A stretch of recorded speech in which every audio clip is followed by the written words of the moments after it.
Good evening. I'm Marcia Linsky, and I'm the host of our program tonight. Thank you for joining us for this evening's On the Level with Linsky. I'm hoping to use this platform to educate the community about the criminal justice system through a series of monthly informative programs. Tonight's program will be about the Jail Chemical Addictions Program, or JCAP as it's better known, that's a new program at the Allen County Jail. Nowhere is Indiana's substance abuse crisis more visible than within the walls of our jails and prisons. A large percentage of Indiana offenders have histories of substance abuse. Targeting these inmate populations, therefore, represents one of the best methods of reaching drug users most in need of services. It's my honor tonight to have Corporal Keely Ray as one of our guests. She's the director of the program, and Allen County is fortunate to have a lady with such passion and drive running this program. Corporal Ray, thank you for being here this evening. Thank you for hosting. Thank you. Can you tell us, how did the JCAP program come to be in Allen County? Well, it was brought on by Sheriff Hirschberger. He had actually wanted to bring it in pre-COVID, and then COVID happened, so it was delayed. And as soon as we had the capabilities, they asked me to be the coordinator, and here we are. Had you worked for the Sheriff's Department before being coordinator for the program? 16 years. Okay. How did you find out about this program, or do you know how the Sheriff Hirschberger heard about this program? The program actually started roughly 2018 in Dearborn County and had success rates.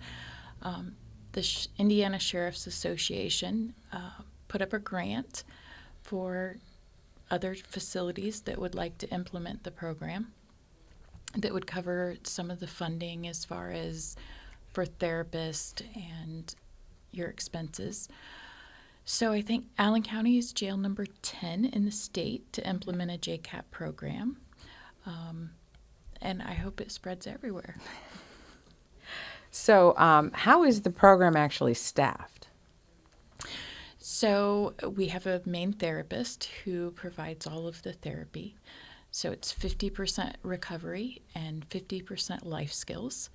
So all the life skills instructors, our community members, organizations volunteer their time to come in and give these guys the tools and the skills and the confidence so they can integrate back into the community and be successful. So you're largely reliant on volunteers to assist with this program? Yes. Okay. Do you take volunteers then from within the community? Absolutely. So if there's somebody interested in volunteering and helping with this program, they can contact you? Absolutely. How would they go about contacting you for that? They can reach me at the Sheriff's Department. If you look on our Facebook page, my contact information's there as well. Wonderful. And you said there was a grant. Is that how this program is currently funded? Yes, it is not taxpayer funded, so it's by grants or donations. So you will also accept donations for the program? Yes. Okay. And is that information also on the Facebook page? Yes. Oh, wonderful. Okay. Can you tell us about how the program actually works? How long is the program? What are the components of the program? So it's a voluntary program. It's 4 months long. Individuals have to apply. So roughly every 4 months, when a new class is ready to start, I go around to the entire population of the jail, pass out applications. Anyone that's interested that has a substance abuse in their criminal history can apply. And then we start going through the applications. I have a committee, and we narrow it down to our individuals that are going to be selected for the group. Now, if I'm not mistaken, you're in the second class for the Allen County Jail. Is that correct? Can you tell us how many applications did you have for that first class? So first class, there are roughly 53 applications, and not a lot of interest because it's all about recovery. There's no time cuts. There's no promises of sentence modifications. So first class was 53. However, second class, 130. Oh, nice. So the popularity of the program is even spreading within the Allen County Jail. Yes. And as part of this program, there are no promises for any benefits of a better plea agreement or a better sentence or anything like that. Okay. And are the people in the program, do they stay within the general population of the jail, or how does that work? Once they're accepted into the program, they move to a therapeutic block, and that's where they are housed. That's where all the facilitators come into. So it creates that safe zone. Are they allowed to have anything or do anything different than other inmates in the jail? In the beginning, no. But as they work hard and they're participating, they get privileges that others in the jail do not have. What do you look at when you get all these applications, when you get the 130 applications? How many people do you actually choose to be in the program then? Max capacity for the program is 15 because we only have one housing unit that we can have the space for. Okay, so how do you decide who the 15 are out of your 130 that applied? That's hard. That's one of the hardest parts because there's so many individuals that need and they're ready for that next step. How many inmates would you say come into the jail either actively using or with a history of substance abuse? Oh, that's almost everybody. Okay. And so it truly is, when we talk about this being a crisis within the community, it's a crisis that tends to drive criminal behavior as well. Mm-hmm. So is it fair to say that curing some of the substance abuse, addressing the substance abuse, and sometimes mental health issues as well, Yeah. would that be fair? That would Can help then keep people from returning to the jail? Yes. Okay. Have you ever taken what you felt was perhaps a risk with somebody that you chose to be in the program? Yeah, I have. And it worked out wonderfully because that individual was a point in their life that they were ready. They were tired living that lifestyle, and they took all the tools that the JCAP program provided them and successfully integrated back into the community. Okay. And what made you decide that running the program would be a good fit for you? After being at the jail for 16 years, you see a revolving door of individuals who come in, they're under the influence. If they stay with us for an amount of time, they get clean, and then they get released, and the process starts all over again. And for the longest time, I didn't understand that process until addiction hit my own family. Oh, so you understand what it means to have an addict in the family and the impact it can have on loved ones. Yeah. Okay. Because there's an impact directly on family as well as within the community when this criminal behavior is being driven. Is that a fair statement? That is an extremely fair statement. Addiction affects the entire family. You mentioned that part of this revolving door, people get back in the community and they fall into some old ways and some bad habits. What does JCAP do to try to help prevent that side of the equation? So you have to change your people, places, things. And a lot of the individuals, they've been living that lifestyle. It's the only thing that they know. They're caught in the criminal justice system. So they just get caught in their old lifestyle because that's what they know. JCAP provides them community support network so they can make those changes, have the supports needed so they can live sober, productive lives. Do you have any involvement or integration with any halfway houses in the community so there's a safe place to live? Yes. Before anyone leaves the program, I make sure that they have stable housing that is not going to cause them to instantly relapse. Is employment something that they are given help with and assistance with? Yep, we bring in a careers class. So we have community members come in, provide mock interviews. The participants all get dressed up in interview clothing. They have a professional resume completed. So they're ready to hit the ground running. I think it's fair to say, too, the participants in the program, they tend to have quite an impact even on your volunteers that come in. Is that right? Mm-hmm. Part of the recovery is, if you're in recovery yourself, your give back. So a lot of the peers and mentors that I have come in have struggled with addiction themselves. So they kind of hold each other accountable. Now, are there also other members of the Sheriff's Department that get involved with this JCAP program as well? Yes, I have several members from the department that come in and teach various classes. We absolutely have a weekly visit by Sheriff Hirschberger, so he's a big part of that. And is it fair to say that for some of the participants, it's maybe the first time that they get to know somebody on the Sheriff's Department in a good positive way, as opposed to putting handcuffs on them?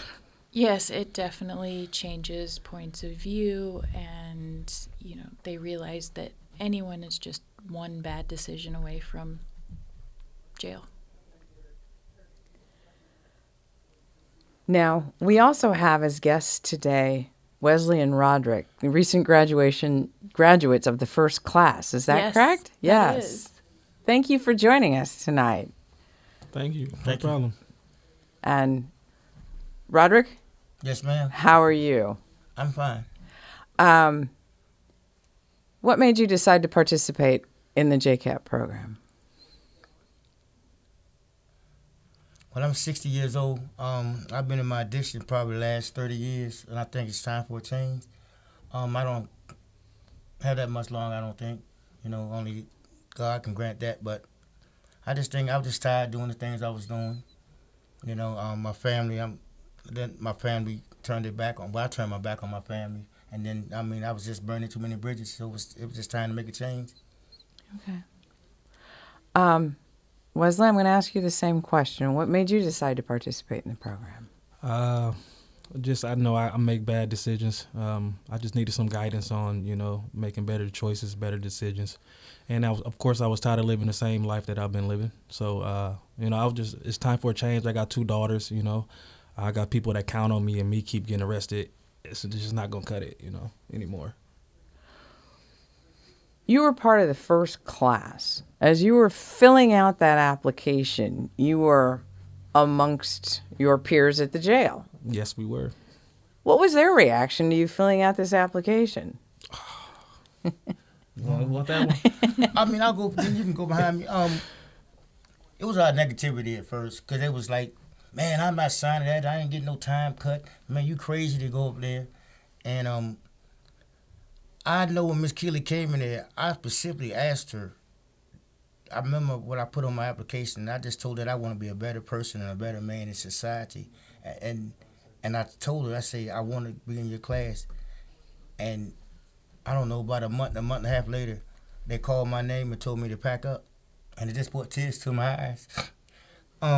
This lady's amazing. And the program's amazing. Today, I could sit here today and say that I'm a better man, I'm a better uncle, I'm a better son, and most of all, I'm a better friend today through this JCAP program. And Wesley, what was the reaction like for you as you were filling out that application? It was all negative. Nobody wanted to support you trying to change your life. Everybody was against it because they didn't. What made me want to sign up for it is,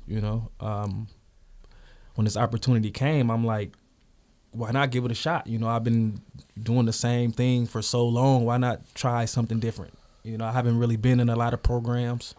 But even when people was giving this negative feedback, I still, something in me was like, fill this paper, fill out for it. Still go through with it, no matter what they saying, you know. And you weren't expecting anything in return for completing this program? Not at all. Not at all. What I was expecting was to better myself, you know.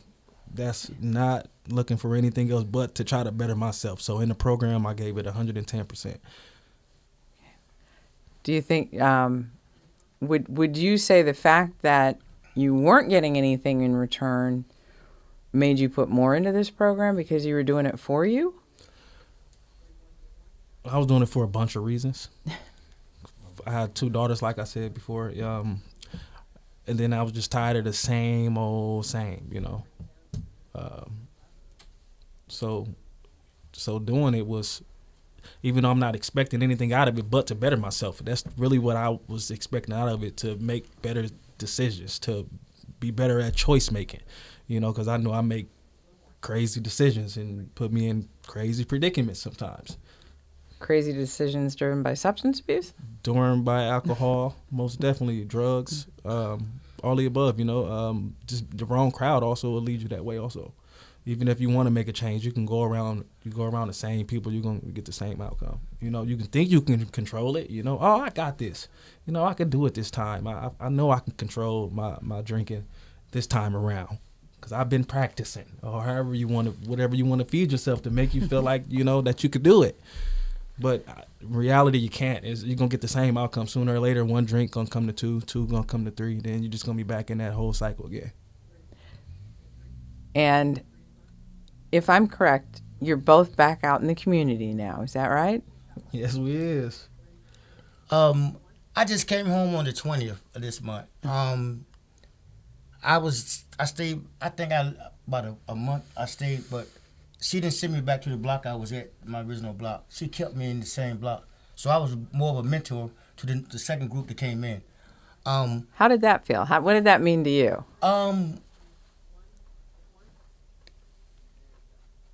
Man, it was, I don't know. For real, to me, it shows me I had to be more responsible. And you had to set example for people that's coming from behind you. So, and the group, it's the second group that's in there now, they're remarkable. I mean, the first group is immaculate, though. Because I'm just saying, the program, to me, it teaches you how to live your life and start life. It gives you your life again. Every instructor that came in there, and they came in there, I'm talking they want to be there. When I'm talking about, if they coming in at 8, and I know they only them be for an hour, they're not a rush. They don't be looking at the clock like, okay, I got to leave, I got 5 minutes left. They'll stay 15, 20 minutes later by the door and just talking to you. You know what I'm saying? Every person that came to the program, every instructor, I want to thank them. You know what I'm saying? Miss Keely, you also came to them doors too, Miss Monster. I appreciate that too. But I'm just saying that the program is immaculate. I mean, I wouldn't know what to do without it today. I came home. Originally I'm in Rise Recovery Home right now. I started a job on Monday at DHL. I never seen none of this coming. None of this. But the program she's not letting you come out at no midnight, so you ain't got nowhere to go. I didn't want to go to the mission. She said, well, I'm going to find you somewhere to go. And Ryan, the dude I'm at with his house right now, at the recovery house, he has a car to pick me up, man, and took me to the house, man, and I haven't missed a beat yet. He took me to my job interview. Matter of fact, I got my driver's license today in the mail. There's just things that normal people supposed to do that I couldn't do without this program, you know. So that's awesome. And I appreciate it, for real, from the bottom of my heart. I'm grateful. I thank God every morning that I wake up for this lady right here. This brother right here used to talk to me every night. We had conversations, man, that we gonna make it, you know. It's another gentleman. I don't want to call his name because I don't know if it was right or not. But the crew that we had, the last crew that we came with, the group that we had was immaculate. Do you stay in contact now that you're out? Absolutely. I spoke to one dude that I spoke with the other day. He works at a little restaurant around here, and I went there and she took care of the brother. A matter of fact, I text one gentleman too before I came here to let him know that I was here. Another dude that's home, but that came with us. And another dude too. I text him and the other dude. I text him every day to let them know, man, how they doing. I text her every morning, too, and tell her good morning, Miss Ray. I tell her good morning every morning. You know, and then I send her little quotes and little memos and stuff that I get from off Facebook and everything, man, just to keep a smile on the face, let her know that I'm doing good. And then I'm just not doing it for me. I'm doing it for all the addicts, man. And I recommend this program to the brothers. If you got 4 months, 5 months, or 6 months in the Allen County Jail, and if you can get that application, fill it out, man. She might don't get you, man, but it's just you got to give yourself a chance. If you don't give yourself a chance, you're not going to make it in life, man. So I'm just saying, give yourself a chance. Be sincere.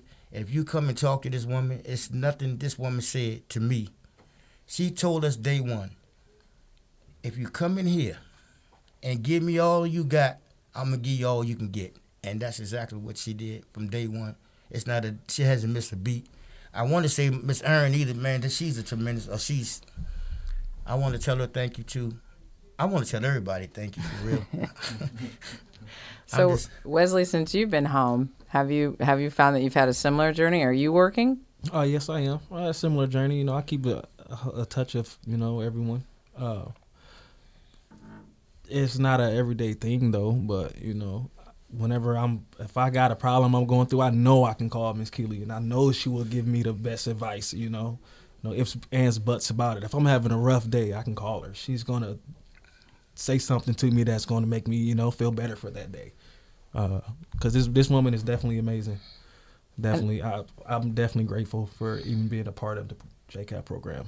I guess I didn't ask you earlier, Keely. Is there accountability after they leave the program?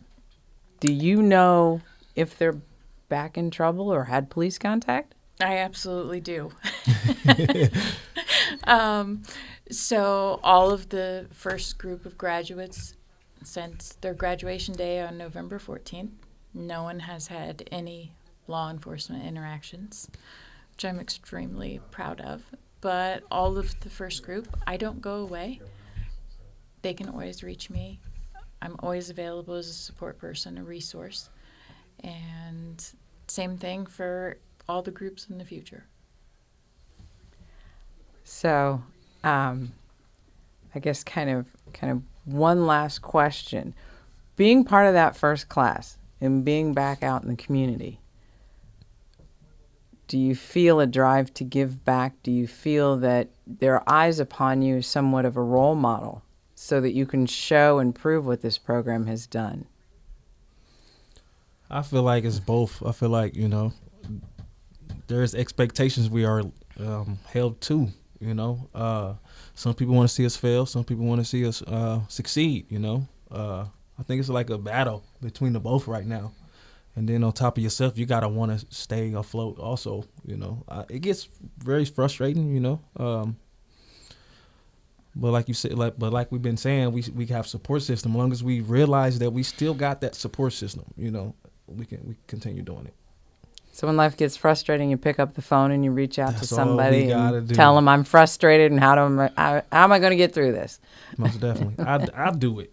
I did like the program changed so much things about me. I was never an emotional person. I won't tell you nothing about me. I won't let you get close to me. I won't let no one get close to me because the information I give you, you using against me. That's how I always used to live my life. That's why I did what I used to do when I was out and about. That's how I was living the way I was living. Being in the program just changed my view of things. Really opened up my eyes. Like, you don't have to live like this. Everybody just don't hate you. People want to see you do good. I just always back then, I'm like, they don't care about me, So I just kept that kind of attitude, and it always put me back in situations I don't want to be in. So, but now I got that mind changed, and that's where I'm at right now. When I call this brother right here, I call him my son, but I don't call him my son because he's mine. I call him my son because he's shine. Hold on somewhere, man. But I do. But it's kind of hard. I mean, being 60, I was probably one of the oldest guys that was in the program. You know what I'm saying? And I think for me to listen, because I was a hard head, and she would tell you I was a quitter. She wouldn't let me quit. I tried to walk out the program a couple of times, and this woman wouldn't let me go nowhere. This woman kept her hands on me. She believed in me. Like, when we graduated, she told all us that she was proud of us. I ain't heard somebody tell me I was proud of me in over 40 years. And I mean, all of them will tell you that they proud of you, and they give you hugs, and they tell you that they love you, and they tell you that you are somebody. You know what I'm saying? I mean, it's a great feeling. You know, when somebody acknowledges you for the things that you accomplished. I don't feel like I really did much, but Miss Keely will tell you that I come 360-degree turn, but I'm just saying I don't see it, but they see it, and then if somebody else can see it and I don't see it, it's okay with me. You know what I'm saying? That's all that matters. Well, I want to thank you all for being here this evening. This has been wonderful. I've learned some things about the program that I don't think I knew before. I'm so proud of what the participants have done in the program. Keely, you're awesome. You're amazing what you do for this program and for these people.